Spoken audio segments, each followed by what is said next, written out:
Hi, I'm Jenny. Thanks for stopping by the Unconventional Homestead. Tonight, for dessert, Anthony and I are going to have pear crumble with vanilla ice cream.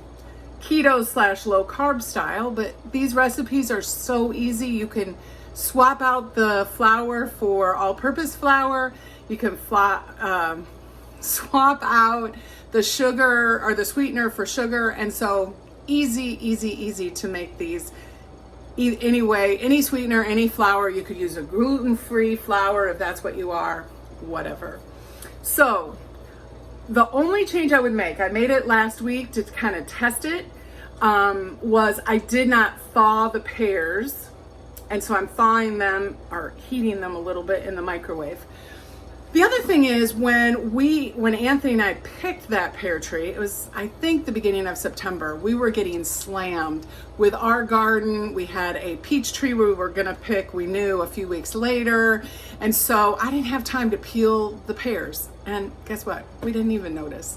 So in the crumble, not a big deal. In fact, I just watched a YouTube video, and a woman who has a very large family was canning apple pie filling, and she doesn't peel either. And I think once you bake them long enough, you don't even notice. So, and it's extra nutrition as well. Again, I don't know if I would can them, but I froze these because canning with skins, like for potatoes, now those are root vegetables, that's a little different. So do your research, but just don't be afraid to try something without putting all the extra work into it if your family is going to eat it anyway. So I'll be back when I'm ready to mix up the pears. So to the pears, we are going to add 1 teaspoon of cinnamon,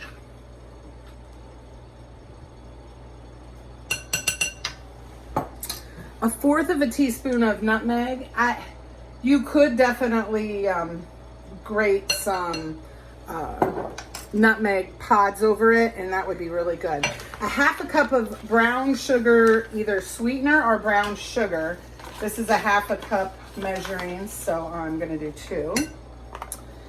2 tablespoons of flour. I'm choosing to use our dehydrated zucchini flour, and we didn't even notice it in the last one. We're used to it.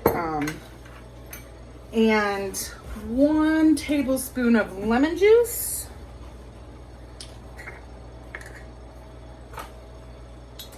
and a 1/4 of a teaspoon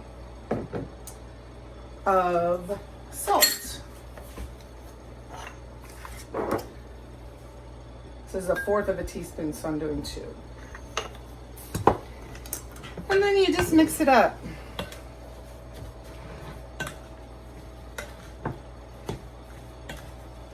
Oh wow, it smells really good. So I have a 9 by 11-ish size pan. I'm gonna spray it. I didn't have any problems last week with it coming out or anything like that. And then I also am just gonna make the crumble right in the same bowl, less dishes. I have my oven preheated to 375. Pour these in, and we're gonna spread them out into a thin layer. But all those same flavors are in the crumble, so it'll be really good. This is 6 to 7 cups of fruit. So again, you could do whatever fruit you have on hand. If you have berries, you can do a berry crumble. If you have peaches, you can do a peach crumble. You can do apple crumble. So the crumble topping is 1 cup of sliced almonds. Again, you can pick any kind of nut you want. I have almonds, that's what I'm doing. 3/4 of a cup of brown sugar. So this is a 1/4 of a cup, so I'm gonna do 3.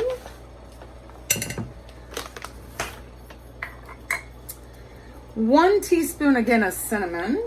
And again, if you want to do more, if you're going to do apple, you could do apple pie spice. You could add a little clove if you wanted. It didn't call for nutmeg, but I did put it in there. Just a 1/4. A little bit of nutmeg goes a long way. another half a teaspoon of salt. And then I'm gonna go get the melted butter, is a stick of melted butter. So I'm gonna go get it and I'll be right back. So before you add the melted butter, we're gonna add 1 cup of flour. What I do for low carb keto is I add half a cup of our zucchini flour and half a cup of the almond flour. Again, half a cup scooper or measuring cup, so I'm doing 2 of each of those. And then I'll just want to mix it together. But if you were doing a conventional recipe or not wanting it to be low carb keto, you just use 1 cup of all-purpose flour. This would be really easy to make gluten-free as well, and just substitute your 1-for-1 gluten-free flour blend. I just like to get all those spices in. Then pour your stick of butter.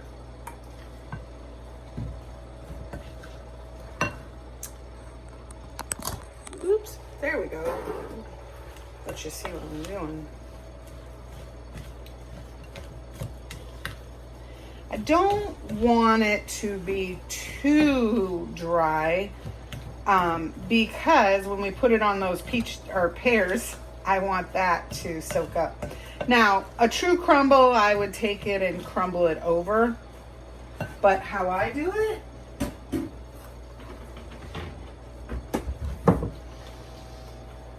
is I just pour it over and then I'm going to spread it out.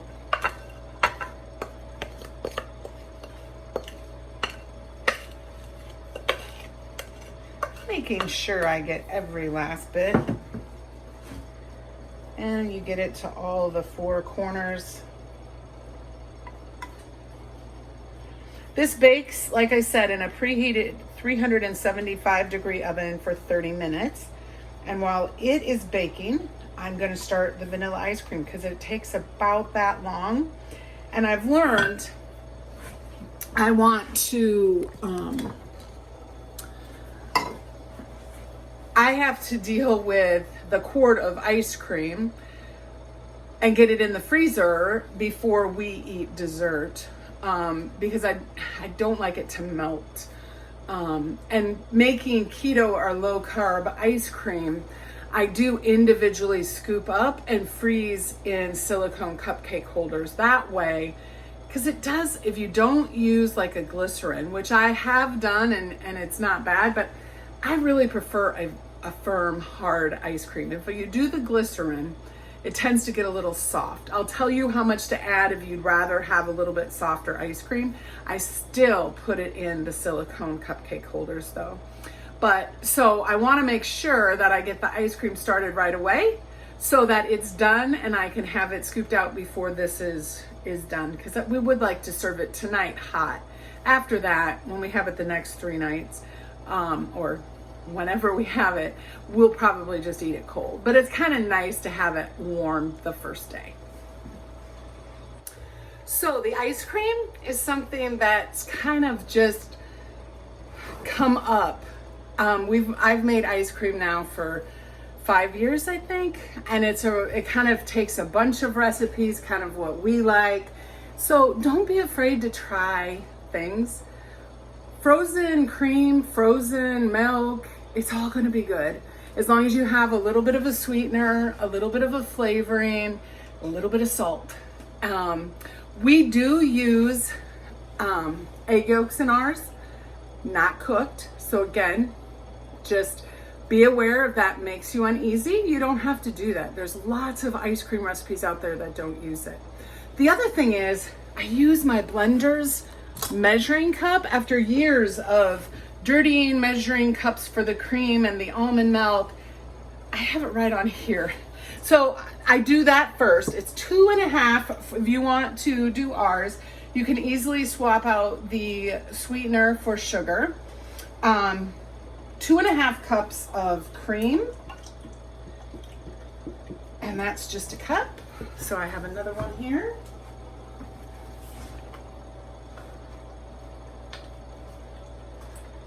And again, I mean, I'll get it pretty close to 2.5 cups, but if you went over, just cut back a little bit on the almond milk. Not an issue. 1 cup of almond milk. So we'll go up to the 3.5 cup mark. And then I'm going to do the sweetener. It's 1/2 cup of sweetener, and this is a 1/4 cup measure. And again, I think I said when I made the rhubarb dessert that when you're doing low carb keto or you're just dealing with alternative sweeteners, sometimes just putting a little bit of a second sweetener really pops that. A little bit of vanilla, since we're making vanilla ice cream. A pinch of salt or 2. And then to separate my eggs, I use an egg separator. I'm going to catch the whites in here. I keep the whites and add them to another project. We use duck eggs, and there is no commercial duck egg white liquid, or, well, there is now. It's very expensive. So I make my own duck egg white powder.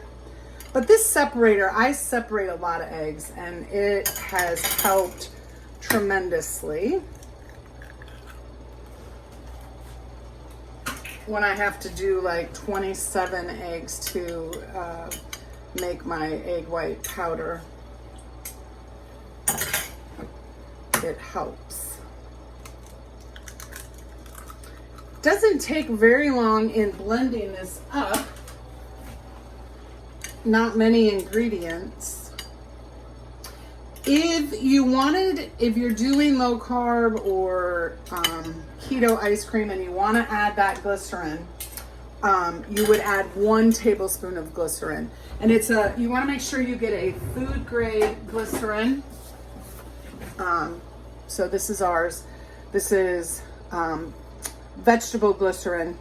And right now I like it better without.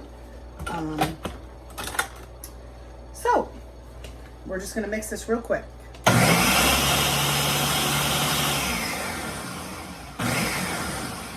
And that's it. We'll take it over to the ice cream maker. This is a Cuisinart 2-quart frozen yogurt and ice cream maker. And to start, you want to turn it on and then pour. So this recipe will, it doesn't fill it to 2 quarts, but it does get quite full. When it's done, I'll show you. But like I said, it goes 30 minutes. The inner bowl you keep in your freezer, your deep freeze, and it needs to be frozen for 24 hours before you use it. So I have 2 that I rotate, so that I know that I always have one cold. So we will be back. So the ice cream is ready. And what I've done, the leaning tower of dishes, I have on a 1/4 cookie sheet, I have 12 of those silicone cupcake holders.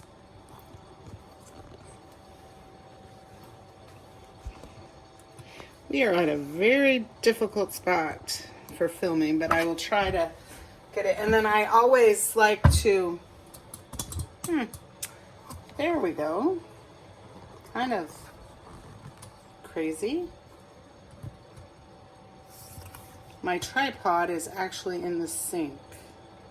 So I'm trying to make sure it doesn't tip over. Okay, so I try not to make them too big. You'll notice it's still pretty soft, so tonight when we have our dessert, it'll be a little bit softer.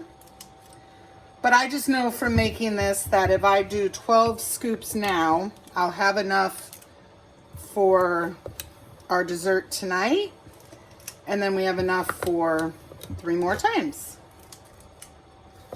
I need a little bit more in this one.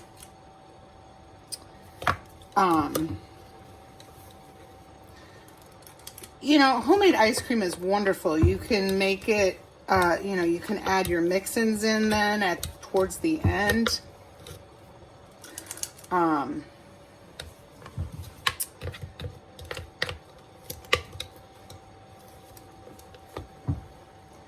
It's a nice treat, and you can kind of meet whatever dietary needs you have. If you need to be dairy free, I have made it with coconut milk, canned, and that is really good as well. So there's lots of ways. So I'm gonna cut up the pear cobbler. But here's our ice cream. I'll put them in the freezer, and then I just in the morning before I go to work, I'll throw them all in a Ziploc bag. Okay, so we've relocated to an easier place. Here's the crisp,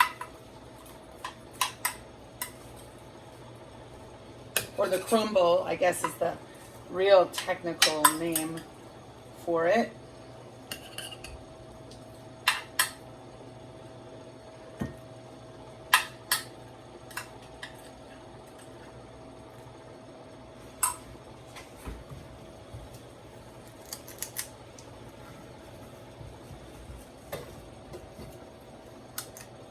So, I hope you'll try this recipe. I hope you'll comment down below what fruit you put in your crumble.